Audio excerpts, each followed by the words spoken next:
Aubameyang, um dos jogadores de maior currículo no futebol europeu, topa atuar no Brasil. O vídeo de hoje do canal do Nicola traz mais detalhes e fala também boa notícia para o torcedor do Palmeiras, vinda do STJD. E fala também de novo patrocínio no Palmeiras. Tem as últimas de mercado, nova oferta pelo zagueiro Nino. Falo também sobre Marcos Lamáquia. O principal interessado na compra da SAF vascaína diz o que falta para que o negócio seja fechado. Bora te atualizar também sobre duas propostas, será que existem? Por Maurício do Palmeiras. Últimas de mercado, bastidores, finanças e a seleção brasileira se preparando também para pênaltis contra a Noruega. Por aqui, sem perder tempo, pedir para deixar like, se inscrever no canal e ativar as notificações antes. E o Palmeiras tem novo patrocínio, um acordo que já havia sido encaminhado em abril e enfim foi finalizado, e a Embracon será patrocinadora da camisa alviverde. Ela chega para substituir a Demicon, são duas empresas de consórcio, e a Embracon vai ficar no mesmo espaço que utilizava a Demicon, na região central da camisa, entre o escudo do Palmeiras e o distintivo da Puma. O anúncio do acordo só dependia da rescisão do contrato que estava sendo negociada desde abril entre a Demicon e o Palmeiras. Nessa semana, enfim, isso foi resolvido e agora é questão de tempo para que a Embracon seja anunciada como nova parceira. Além do patrocínio na camisa, a Embracon também será responsável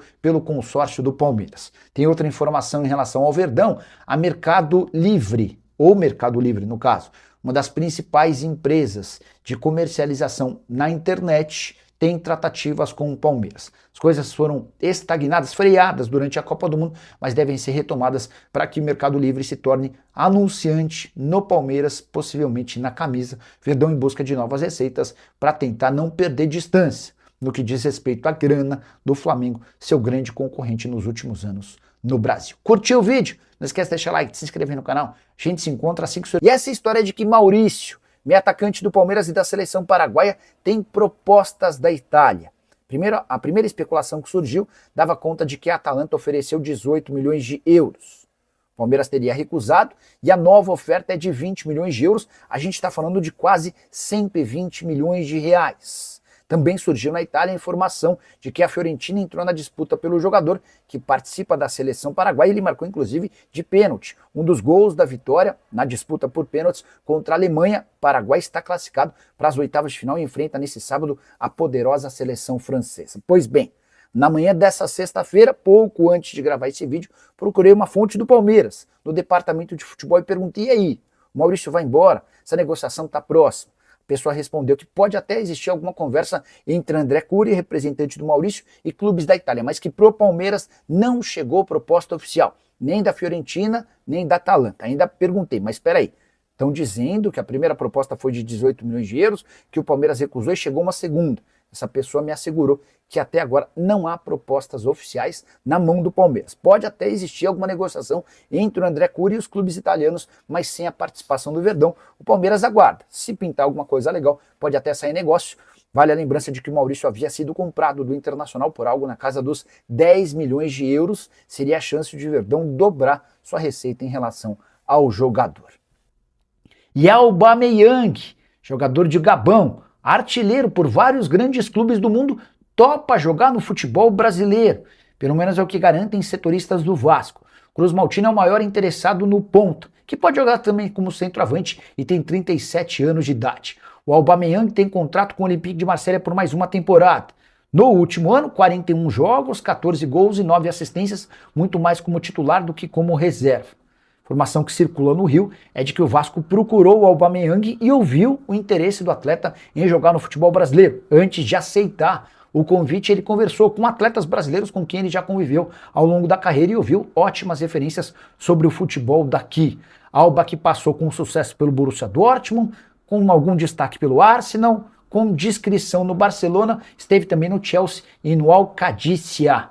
No futebol francês, repito, 14 gols e 9 assistências, foram 23 participações. Ele participou com gols em quase metade, em pouco mais da metade dos jogos que fez pelo time francês na última temporada. O fato de o Vasco viver esse momento de indefinição em relação ao seu futuro, depois do afastamento do Pedrinho e também da incerteza a respeito da compra da SAF em relação a Marcos Lamáquia, tudo isso torna a negociação com o Aubameyang em estágio paralisado. Se o seu clube do coração buscar um atacante e tentar negociação com um atleta gabonês, pode até pintar alguma operação, até porque o Alba está garantindo que topa jogar no Brasil. Você confia? Você acredita nessa possibilidade? O que me pega é imaginar que o Aubameyang aceite trocar o Olympique de Marselha por um clube brasileiro, tendo mais um ano de contrato por lá e sendo titular de um dos clubes mais importantes da França. Preciso te contar que Nino, zagueiro que já foi alvo de Palmeiras e Fluminense, está na mira de outro clube. E esse time é europeu, para ser mais específico, o espanhol. A Real Sociedad ofereceu ao Zenit 10 milhões de euros. O time russo já recusou, alegando que só o vende por 15 milhões de euros. Vale a lembrança de que Palmeiras e Fluminense fizeram propostas similares ao Zenit e tiveram a mesma resposta do clube russo. Palmeiras acabou desistindo do Nino depois de fechar a contratação de Barbosa, zagueiro que pertencia ao Botafogo, operação de mais ou menos 20 milhões de reais. Já o Fluminense optou por desistir do Nino ao se acertar com o Thiago Silva, que havia passado o primeiro semestre jogando pelo Porto.